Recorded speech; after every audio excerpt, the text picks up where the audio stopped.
কিরে, শরীর দেখাতে চাস? তো এখানে কি করছিস? গলিতে যা, অনেকে আছে। ভার্সিটির পরিবেশ নষ্ট করিস না। অবশ্য তোদের মতো মেয়েরা এছাড়া আর কি বা পারে? হ্যাঁ, হঠাৎ এমন কথা শুনে পেছনে তাকালাম, দেখলাম শুভ্র ভাইয়া কথাটা বলছে। নিজের চোখকেও বিশ্বাস করতে পারছিলাম না, তাই কান্না করে দিলাম। আমি শিশির, আর যে আমাকে এতগুলো কথা বললো সে শুভ্র ভাইয়া। উনি আমার খালাতো ভাই। ছোটবেলায় মা বাবা দুর্ঘটনায় মারা যায়। তারপর থেকেই আমি খালামণিদের বাসাতেই থাকি।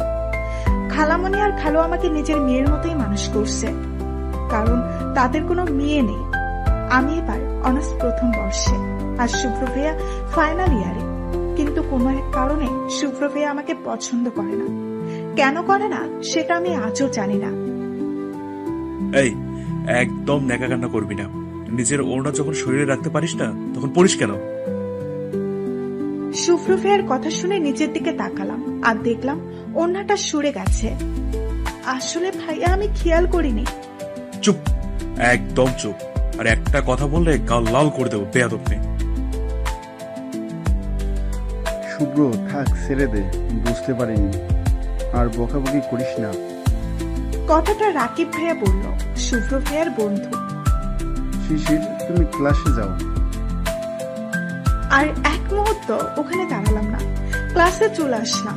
একটা ক্লাস করে বাড়িতে চলে আসলাম। ভালো লাগছিল না ক্লাস করতে। কি রে মা, আজ এত তাড়াতাড়ি চলে আসলি? শরীর ঠিক আছে তো? খালামণি, আমি ঠিক আছি, কিচ্ছু হয়নি। এমনি ক্লাস করতে ভালো লাগছিল না, তাই চলে আসলাম। ও আচ্ছা, যা তুই ফ্রেশ হয়ে নে, আমি খাবার দিচ্ছি, খেয়ে একটু ঘুমা, ঠিক হয়ে যাবে। ঠিক আছে খালামণি বলে রুমে চলে আসলাম। খাওয়া দাওয়া করে শুয়ে থেকে ফোন ঘাটছিলাম, এমন সময় একটা অজানা আইডি থেকে SMS আসলো। হাই। হাই। কেমন আছো? ভালো, আপনি? ভালো। আজ ক্লাস না করে চলে গেলে কেন? জানো তোমাকে কত মিস করছিলাম। রিপ্লাই দিতে যাব তখন দেখি আমাকে আমার আইডি থেকে লাথি দিয়ে বের করে দিল। অনেক চেষ্টা করেও আর ঢুকতে পারলাম না। বুঝতে পারলাম না কি হলো এটা, তাই ঘুমিয়ে গেলাম। শুভ্র ভাইয়ের চিৎকারে ঘুম থেকে উঠলাম। উঠে দেখি বিকাল 4টা বাজে। এর মাঝে শুভ্র ভাইয়া আবার ডাকলো। দৌড়ে ভাইয়ের কাছে গেলাম, গিয়ে দেখি খালামণিও সেখানে আছে। আমি এক কোণে চুপ করে দাঁড়িয়ে আছি। খালামণি ভাইয়াকে জিজ্ঞাসা করলো, কি হয়েছে? ভাইয়া খুব শান্ত গলায় বলল, শিশির, তোমার ফোন কোথায়? ঘরে ভাইয়া। কিন্তু কেন? তোকে এত প্রশ্ন করতে বলেছি আমি? বেশি কথা না বলে যা, ফোনটা নিয়ে আয়। ভাইয়া, এই যে ফোন। ভাইয়া কোনো কথা না বলে আমার ফোনটা নিয়ে আছাড় মারলো। শুভ্র, কি শুরু করেছো কি? হ্যাঁ, কি শুরু করেছো? নিজের যখন যা ইচ্ছে হবে তাই করবে তুমি? শিশিরের ফোনটা কেন ভাঙলে? বলো, কেন ভাঙলে? খালামণি খুব রেগে কথাগুলো বললো। আমি আগের মতোই চুপচাপ দাঁড়িয়ে আছি। আসলে এখানে কি হচ্ছে আমি কিছুই বুঝতে পারছি না, সব মাথার উপর দিয়ে যাচ্ছে। নীরবতা ভেঙে শুভ্র ভাইয়া বলল, আজ থেকে ও কোনো ফোন ব্যবহার করবে না। আমার যখন মনে হবে ও ফোন ব্যবহারের যোগ্য, তখন আমি নিজেই ওকে ফোন কিনে দেবো। কিন্তু ভাইয়া আমার তো ল্যাপটপ নাই। আমি আমার ফোনের সব প্রজেক্টের কাজ করতাম। যখন যেটা দরকার হয় আমার ফোন বা ল্যাপটপ থেকে করে নিবি। আমি আর খালামণি তো অবাক, যে কিনা তার ঘরেই আমাকে যেতে দেয় না। আজ তার কি হলো? তার জিনিস আমাকে ব্যবহার করতে দেবে বলে গেল। রাতের খাবার খেয়ে পড়তে বসলাম। পড়া শেষে ভালো লাগছিল না, তাই ছাদে গেলাম। দোলনায় বসে থাকতে থাকতে কখন যে ঘুমিয়ে পড়েছে জানি না। সকালে ঘুম থেকে উঠে দেখি আমি আমার রুমে। অনেক ভেবেও বের করতে পারলাম না আমি রুমে কিভাবে এলাম। ওদিকে খালামণি বকাবকি করছে, কলেজে দেরি হয়ে যাবে বলে। তাই তাড়াতাড়ি রেডি হয়ে খাবার টেবিলে গেলাম। টেবিলে বসে খাচ্ছি। আমার সামনে বসে আছে শুভ্র ভাইয়া। এই মানুষটাকে যত দেখি ততই অবাক হই। এর মনে কখন কি চলে কেউ জানে না। আমার তো মনে হয় উনি নিজেও জানে না। কি সুন্দর দেখতে মানুষটা, যাকে বলে একদম কিউটের ডিব্বা। ফর্সা চেহারা, হাইট হবে হয়তো 6 ফুট, কোচা কোচা দাড়ি, জিম করা বটে, আর ঠোঁটের নিচে একটা ছোট্ট তিল। মনে হচ্ছে এই তিলটাই তাকে আরো বেশি সুন্দর করে তুলেছে। এত সুন্দর কেন এই মানুষটা? ও ওই এমন ভাবে তাকিয়ে আছিস কেন? আমাকে যে খাবার দিয়েছে তোকে একই খাবার দিয়েছে, তো তাকিয়ে আছিস কেন? আমার পেট খারাপ করতে চাস নাকি? ওনার কথাই বেশ লজ্জা পেলাম, তাই কথা না বাড়িয়ে খাওয়াতে মনোযোগ দিলাম। শুভ্র, তুই আর শিশির তো একই কলেজে যাস, দুজনে একসাথে যেতে পারিস না? ওকে সাথে নিয়ে যাবি। মা, লাইক সিরিয়াসলি? আমি আর পারিনি ওকে নিয়ে যাব। তুমি ভাবলে কি করে? হ্যাঁ, বলে চলে যাচ্ছিল, আবার ভেতরে এসে আমার হাতে ওনার বাটনটা ধরিয়ে দিল। আজ থেকে এই ফোনটা সাথে রাখবি, ওকে? আমি শুধু মাথা নাড়ালাম, তাকে হ্যাঁ বুঝালাম। এইভাবেই কেটে গেল 4 মাস। আর শুভ্র ভাইয়াদের বিদায় অনুষ্ঠান। কলেজের সকলেই শাড়ি পরবে, আমরাও আজ শাড়ি পরেছি। খালামণি, দেখো তো আমাকে কেমন লাগছে। ওরে বাপ রে বাপ, আমার মামনিটারে এত সুন্দর লাগছে কেন?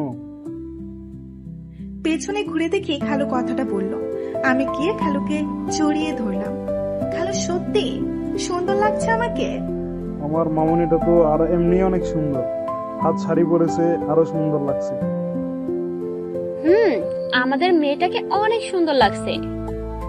থ্যাঙ্কস খালামণি। মা, আমি আসছি। বলেই তাড়াহুড়া করে শুভ্র ভাইয়া বেরিয়ে গেল। কাউকে কিছু বলার সুযোগই দিল না। মামনি চলো, আজ তোমাকে আমি নিজে কলেজে দিয়ে আসবো। সত্যি খালু? সত্যি। পাগলি, চলো। তারপরে খালু আমাকে কলেজে দিয়ে গেল। ভেতরে গিয়ে দেখি অনেক সুন্দর করে সাজিয়েছে। দেখতে দেখতে আমার বেস্টু নিশি আমার কাছে এলো। কিরে শিশির, আজ কাকে ঘায়াল করতে এত সাজগোজ করছিস? ব্যাপার কি রে? আরে চুপ যা হারামি, তবে তোকে অনেক সুন্দর লাগছে নিশি। থ্যাঙ্কস, তোকেও খুব সুন্দর লাগছে। চল স্টেজের দিকে বসি। পেছন দিকে বসতে যাচ্ছিলাম, এমন সময় রাকিব ভাইয়া এসে বলল, আপু, তোমাদের জন্য সামনের সিট রাখা আছে, তোমরা দুজন ওখানে এসে বসো। আমরাও আর কথা বাড়ালাম না, সামনে গিয়ে বসলাম। সামনে তাকাতে শুভ্র ভাইয়াকে চোখে পড়লো। কালো পাঞ্জাবি পরেছে, কালো জিন্স, কালো সানগ্লাস, যাকে বলে একদম পারফেক্ট বয়। সারাদিন অনেক মজা করলাম। মাঠের মাঝে আমি, নিশি আর আমার বন্ধুরা মিলে গল্প করছিলাম। এমন সময় রাফি ভাইয়া এসে আমার সামনে একটা ফুল দিয়ে হাঁটু গেড়ে বসে বলল, আমি এমন পরিস্থিতিতে কি বলবো বুঝতে পারছিলাম না। চুপচাপ দাঁড়িয়ে আছি। কোথা থেকে শুভ্র ভাইয়া এসে আমার পাশে দাঁড়ালো, আর উনি যা বললো তাতে আমার মাথায় আকাশ ভেঙে পড়লো। আরে রাফি, সব জেনে শুনে আসবি তো, না জেনে ভুল জায়গাতে এসে পড়বি। মানে তুই কি বলতে চাস? মানে তুই যাকে প্রেম নিবেদন করলি সে অলরেডি অন্য কারো। কি বলতে চাস ডাইরেক্ট বল। মানে শিশিরের বিয়ে ঠিক হয়ে আছে, ওর পড়া শেষ হলে ওর বিয়ে। এতক্ষণ চুপচাপ এদের কথা শুনছিলাম, আর এখন তো রীতিমতো শক খেলাম শুভ্রর কথায়। আমার বিয়ে ঠিক হয়েছে, আর ও নিজেই জানি না। রাফির মতো আমার চোখ বড় বড় হয়ে গেল। কিন্তু ভাইয়া, আমার বিয়ে? শিশির, আমি এ নিয়ে পরে কথা বলবো তোর সাথে। তুই আর এক মুহূর্ত এখানে থাকবি না, সোজা বাড়ি চলে যাবি, যা। আমিও আর কথা বাড়ালাম না। মনের মধ্যে হাজারটা প্রশ্ন নিয়ে বাড়িতে চলে আসলাম। এভাবেই দিন যাচ্ছিল। শুভ্র ভাইয়াও এখন বেশিরভাগ সময় বাড়িতেই থাকে, সবসময় বইয়ের মধ্যে মুখ বুঝে থাকে। একদিন সকলে নাস্তা করছিলাম, শুভ্র ভাইয়া আর খালু আমার পাশে বসে খাচ্ছিল। হঠাৎ খালু বলল, দেখ মা, আমরা ছোটবেলা থেকে তোকে নিজের মেয়ের মতো মানুষ করেছি। কোনো মা বাবাই চায় না তার কলেজার টুকরোকে অন্য কারো হাতে তুলে দিতে, কিন্তু মা নিয়তি বড়ই নিষ্ঠুর, নিজের কলেজার টুকরো মেয়েকে অন্য কারো হাতে তুলে দিতে হয়। আমাদেরও তাই করতে হবে। শুভ্রর বন্ধু রাফির বাবা কাল আমার অফিসে এসেছিল। রাফি নাকি তোকে খুব ভালোবাসে। পরীক্ষা শেষ ওর বাবার বিজনেসটাতে জয়েন করবে। আমরা তোকে জোর করব না, তুই যেটা বলবি সেটাই হবে। কথাটা শুনে কেন জানি না আমার চোখ দুটো শুভ্র ভাইয়ার দিকে গেল। উনি খুব ভালোভাবে মনোযোগ সহকারে খাচ্ছে। মনে হচ্ছে উনি খাওয়া ছাড়া আর কিছুই বোঝে না। খুব কষ্ট হচ্ছে, কিন্তু কেন কষ্ট হচ্ছে আমার? কিরে মা, কিছু বল। খালু, ছোটবেলা থেকেই তোমরাই আমার বাবা মা, তোমরা যেটা ভালো বোঝো সেটাই করো বলেই চলে আসলাম। কেন জানি না ওখানে থাকতে ইচ্ছে করছে না, খুব কান্না পাচ্ছে। নিজের ঘরে এসে কান্না করে দিলাম। নিজে নিজেকে প্রশ্ন করলাম আমার কষ্টের কারণটা কি, আর আমি কেনই বা আশা করছিলাম শুভ্র ভাইয়াকে খালুকে মানা করে দেবে যে না, শিশিরের এখন বিয়ের দরকার নেই। তার মানে কি আমি মনে মনে শুভ্র ভাইয়াকে ভালোবেসে ফেলেছি? কিন্তু শুভ্র ভাইয়া তো আমাকে দেখতেই পারে না, তাহলে কি আমি তার অবহেলার ভালোবাসাতেই পড়ে গেলাম? শিশির, কি রে মা, দরজা বন্ধ করে কি করছিস? কলেজে যাবি না? খালামণি, আমি আজ কলেজ যাব না, তুমি যাও। আমাকে ডাকবা না, আমি একটু একা থাকতে চাই। দুপুরে খেতেও যাইনি। শুভ্র, তুই কি শিশিরকে কিছু বলেছিস? মা, ওর কিছু হলেই তোমরা আমাকে বলো কেন? আজ সারাদিন তো ওর সাথে আমার দেখাই হয়নি। শিশির মা, দরজাটা খোল। কি হয়েছে আমাকে বল। কেউ কিছু বলেছে? আচ্ছা, বিয়ের কথা শুনে রাগ করেছিস? মা, দরজাটা খোল। দরজাটা খুলে খালামণিকে ভেতরে আসতে দিলাম। আমি বসে আছি, খালামণিও আমার পাশেই বসে আছে। কি রে মা, কি হয়েছে? নিজেকে আর সামলাতে পারলাম না, খালামণিকে জড়িয়ে ধরে কান্না করে দিলাম। এই পাগলি, কি হয়েছে? এভাবে কান্না করছিস কেন? আচ্ছা, আমাকে বল, শুভ্র কিছু বলেছে? বল। খালামণি, আমার মনে হয় আমি তোমার ছেলেকে ভালোবেসে ফেলেছি। তা আমার মামুনিটা যে শুভ্রকে ভালোবাসে এটা কি শুভ্র জানে? যার মানে না। তাহলে তাকে তো জানাতে হবে। কিন্তু খালু, তোমার ছেলে তো আমাকে দু চোখে দেখতে পারে না। হঠাৎ খালামণি বলে উঠল, আমার কাছে একটা আইডিয়া আছে। আমি আর খালু খালামণির দিকে তাকালাম। আজ শুক্রবার, রাফি ভাইয়ের পরিবার থেকে সকলেই আমাকে দেখতে আসছে। খালামণি অনেক রান্না করছে আজ। আমাকে আমার বান্ধবী মিশে একটা শাড়ি পরিয়ে দিয়েছে। একটু পরেই তারা বাড়িতে এলো। এখন আমি তাদের সামনে বসে আছি। এখানে সকলেই আছে, খালু, খালামণি, শুভ্র ভাইয়া সকলেই আছে। তা মা, তোমার নাম কি? নওশিন আহমেদ শিশির। রান্না বান্না করতে পারো? আমি কিছু বলতে যাব তার আগে শুভ্র ভাইয়া বলল, কেন আন্টি, ওকে দিয়ে কি শুধুই রান্না করাবেন নাকি? শুভ্র ভাইয়ের কথায় ওনারা চুপ মেরে গেল। তারপর আবার প্রশ্ন করলেন, আচ্ছা মা, বলো তো, স্বামী আগে না পরিবার আগে? এবারও আমি কিছু বলার আগে শুভ্র ভাইয়া বলল, কেন আন্টি, বিয়ের পরের দিনে কি ওদের আলাদা করার চিন্তা করছেন নাকি? ওনার কথায় খালু বলল, শুভ্র, কি হচ্ছে এসব? বড়দের সম্মান করতে ভুলে গেছো নাকি?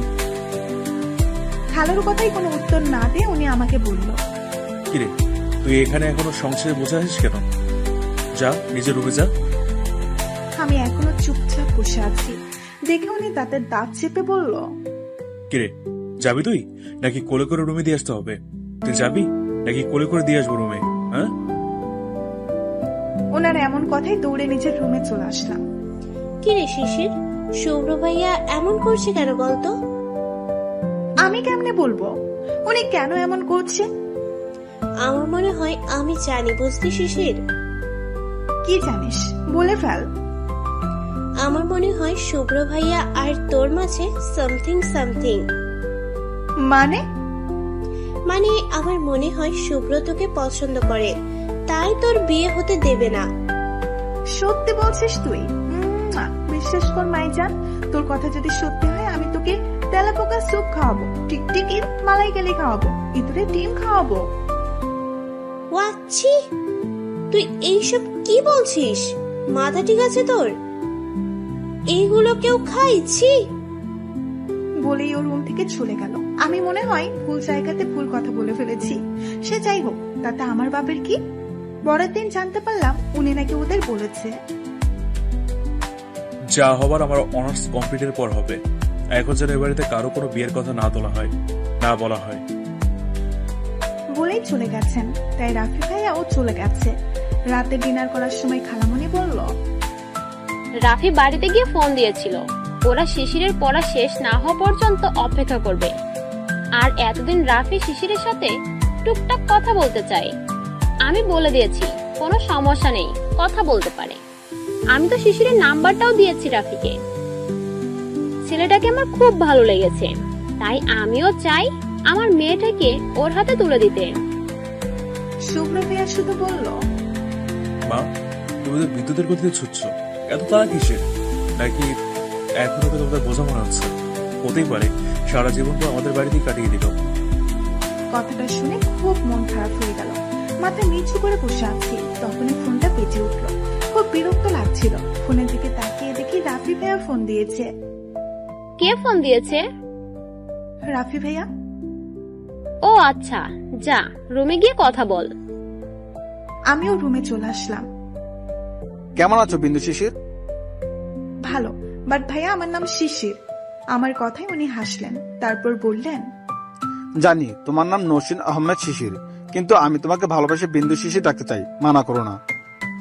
আমি আর কথা বাড়ালাম না, টুকটাক কথা বলে ঘুমিয়ে গেলাম। এভাবেই প্রায় রাফি ভাইয়া ফোন দিত। কথা বলার ইচ্ছে না থাকা সত্ত্বেও কথা বলতে হতো। একদিন রাতে শুয়ে থেকে রাফি ভাইয়ার সাথে কথা বলছিলাম। লোকটা একদম খারাপ না, মানুষকে খুব হাসাতে জানে। আমিও তার কথায় হাসছিলাম। এমন সময় শুভ্র ভাই আমার হাত থেকে ফোনটা কেড়ে নিয়ে ভেঙে ফেলল। ওনাকে দেখে খুব ভয় পেয়ে গেলাম।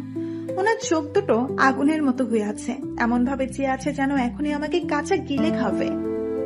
আচ্ছা, আমাকে যদি রান্না না করে খাই তাহলে কি ওনার পেটে সমস্যা হবে? বলে আমার বাপের কি? কথাগুলো ভাবছিলাম, এমন সময় শুভ্র ভাই আমার হাত দেওয়ালের সাথে চেপে ধরে বলে উঠলেন, আর কোনো দিন যদি কারোর সাথে ফোনে কথা বলা দেখি, তাহলে সেদিনই হবে তোর শেষ দিন। খুব সাহস করে বললাম, কিন্তু ভাই আমি তো আমার হবু স্বামীর সাথে কথা বলছিলাম। কথাটা শেষ করার আগে উনি আমার ঠোঁট দুটো দখল করে নিলেন, আর সব রাগ যেন আমার ঠোঁটের উপরে ছেড়ে দিচ্ছে। উনি হঠাৎ এমন করবে কখনো ভাবতে পারিনি। কান্না করে দিলাম।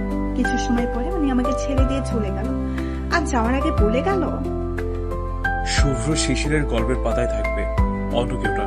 কথাটা যেন মাথায় থাকে।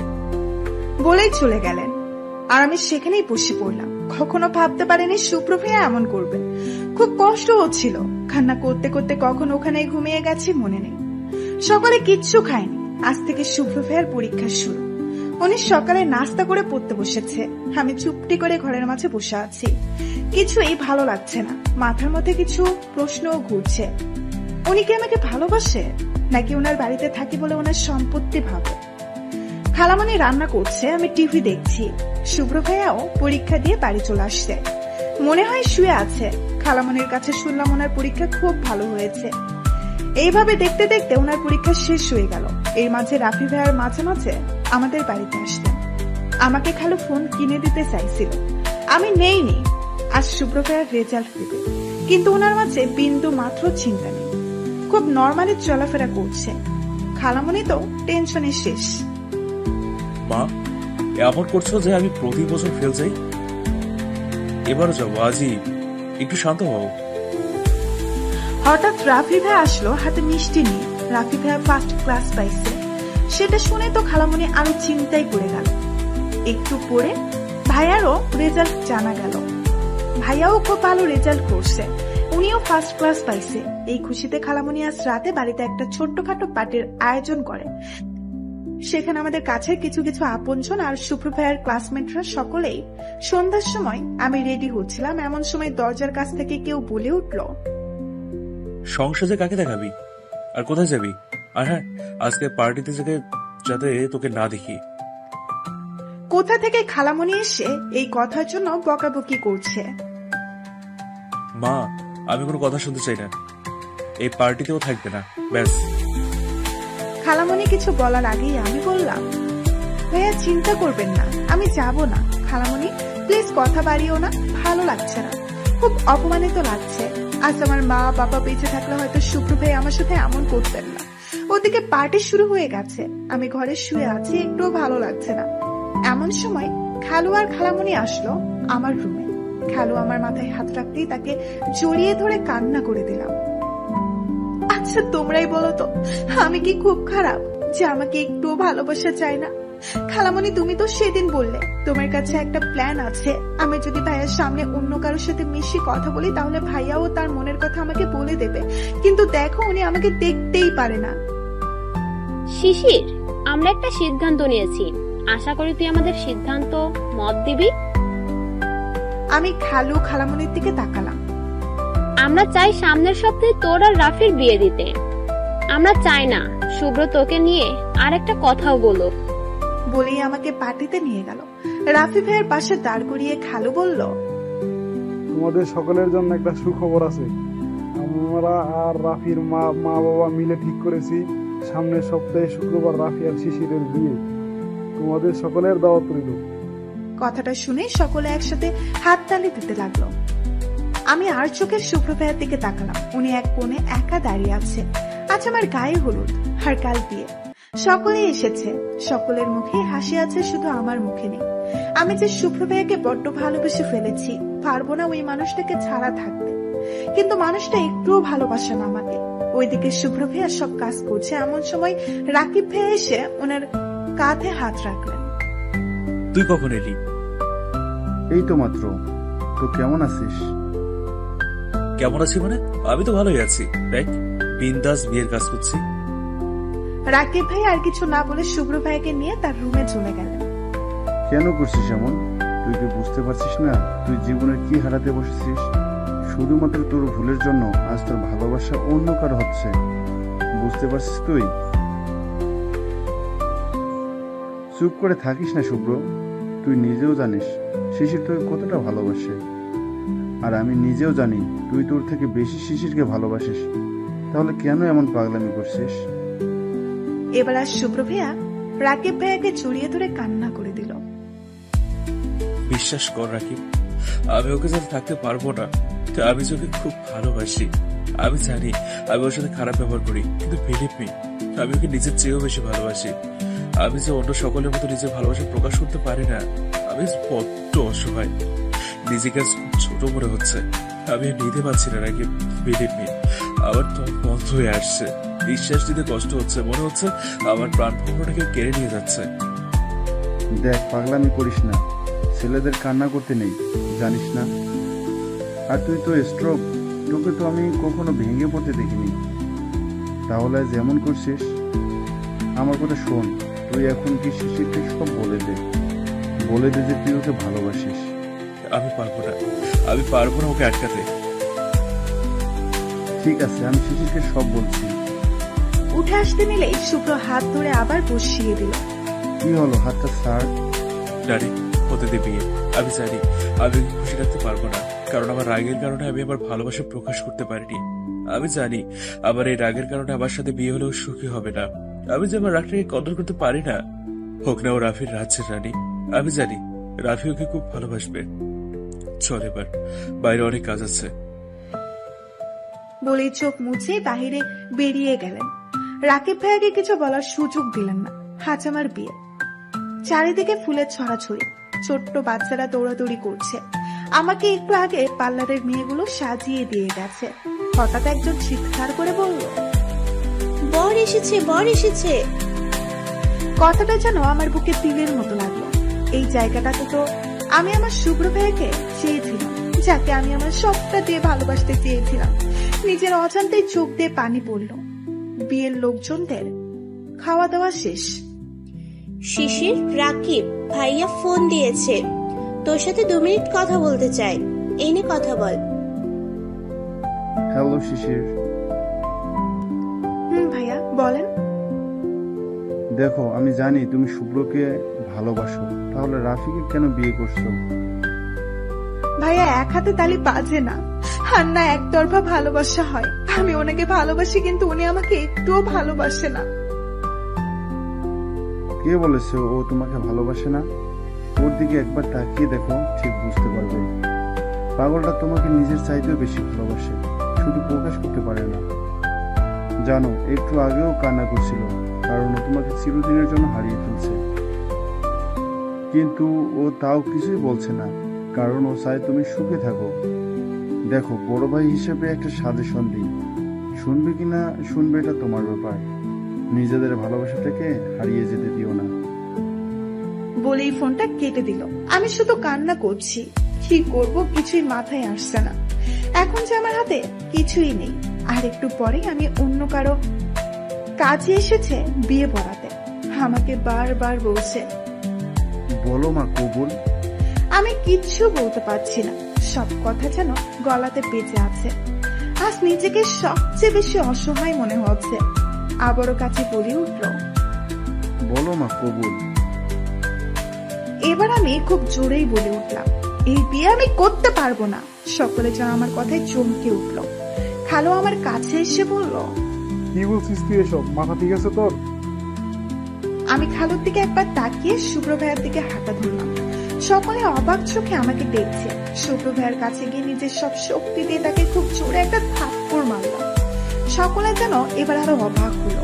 এবার সকলের সামনে শুভ্র ভাইকে জড়িয়ে ধরে কান্না করতে করতে বললাম, হ্যাঁ তুই যখন ভালোবাসো তাহলে অন্য কারো হাতে তুলে দিচ্ছ কেন?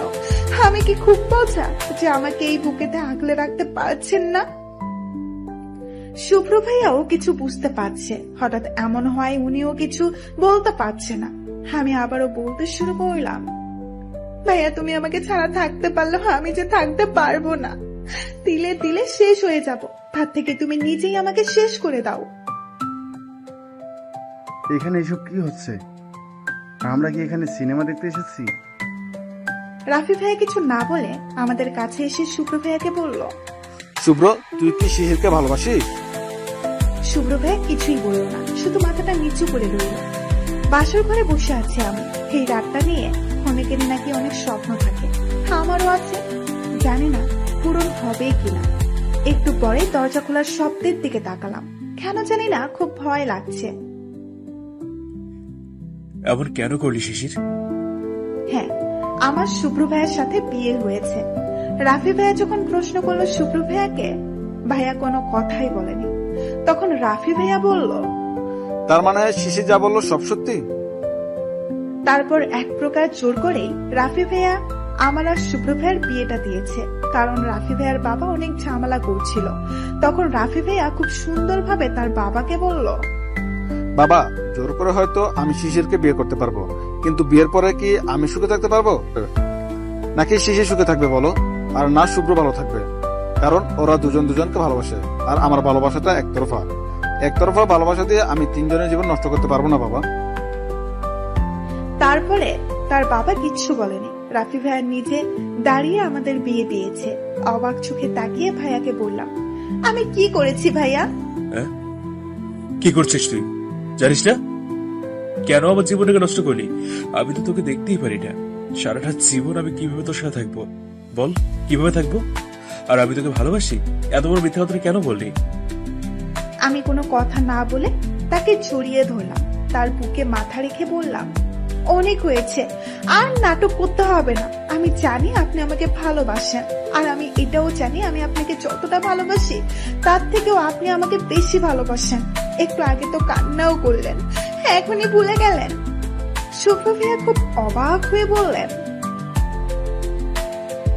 মানে তোকে কে বলেছে যে আমি তোর জন্য কান্না করেছি? রাকিব ভাই আমাকে সব বলেছে। আর হ্যাঁ, তোমার ভালোবাসতে হবে না, আমার ভালোবাসা দিয়ে আমাদের জীবন ভরিয়ে দেব। আর তোমার রাগটাকেও ভালোবাসায় রূপ দান করবো, দেখে নেবেন। এবার কথা না বাড়িয়ে একটু জড়িয়ে ধরো না ভাইয়া, প্লিজ। ভাইয়া আর কথা না বাড়িয়ে আমাকে খুব শক্ত করে নিজের বুকের সাথে মিশে নিল আর বলল, পারবি সারা জীবন ওর রাগটাকে ভালোবেসে আমার পাশে থাকতে? খুব পারবো। আচ্ছা ভাই, একটা আবদার করবো, রাখবে প্লিজ? বল। একবার বলো না, তোকে ভালোবাসি শিশির, প্লিজ একবার বলো। পাগলি, খুব ভালোবাসি তোকে, খুব ভালোবাসি শিশির, খুব ভালোবাসি। তাই তো তোকে কারোর সাথে সইতে পারি না। তোকে কারোর সাথে কথা বলতে দেখলে মাথায় রক্ত উঠে যেত, রাগ হতো তোর ওপর। যখন অন্য ছেলের সাথে কথা বলতে, ফেসবুকে কারোর সাথে কথা বলতে খুব রাগ হতো। তাই তো তোর আইডিটাই নষ্ট করে দিয়েছি। তার মানে সেদিন তুমি আমার আইডিটা নষ্ট করেছো? আর কিছুই বলতে পারলাম না। ভাই আমার ঠোঁটে নিজের ঠোঁটটা বসিয়ে দিল, তারপরে বিছানায় শুয়ে দিল। 1 মিনিট, আপনারা এখনো চেয়ে চেয়ে কি দেখছেন? হ্যাঁ, শুভ্র শিশিরের বাসর ঘরে উকি না দিয়ে নিজেরাই বিয়ে করে নেন। টাটা। সকালে ঘুম থেকে উঠে নিজেকে শুভ্র ভাইয়ের বাহুডোরে আবিষ্কার করলাম। ঘুমন্ত অবস্থায় ওনাকে আরো অনেক বেশি সুন্দর লাগছিল। নিজেকে আর সামনে রাখতে পারলাম না। ওনার ঠোঁটের নিচের তিলটাতে একটা চুম্মা দিলাম। তখনই শুভ্র ভাইয়া বলে উঠল, শিশির, বউ আমার সারা রাত ঘুমাতে পারিনি, এখন একটু ঘুমাতে দে। বলেই জড়িয়ে ধরলেন। ওনার কথায় খুব লজ্জা পেলাম। তার মানে উনি জেগেছিলেন। ইস, নিজের উপর নিজেরই খুব রাগ হচ্ছে এখন। এত চিন্তা করতে হবে না, আমি তোরই স্বামী, যত ইচ্ছা আদর করতে পারিস। এবার চুপ থাক আর ঘুমাতে দে। একটু পরে উঠে ফ্রেশ হয়ে রান্নাঘরে গেলাম। গিয়ে দেখি খালামণি রান্না করতেছে। আমি খালামণিকে পেছন থেকে জড়িয়ে ধরলাম। কি রে, ঘুম ভাঙলো? কি রান্না করো? অনেক কিছু। শুভ্র কি করে? উঠে নাই এখনো? না, তোমার ছেলে নাক ডেকে ঘুমাচ্ছে। খালামণি, আগে আমাকে কিছু খেতে দাও, খুব ক্ষুধা লাগছে। ওই খালামণি কি রে মা, বল। না, খালামণিটাই বেস্ট। ভালো।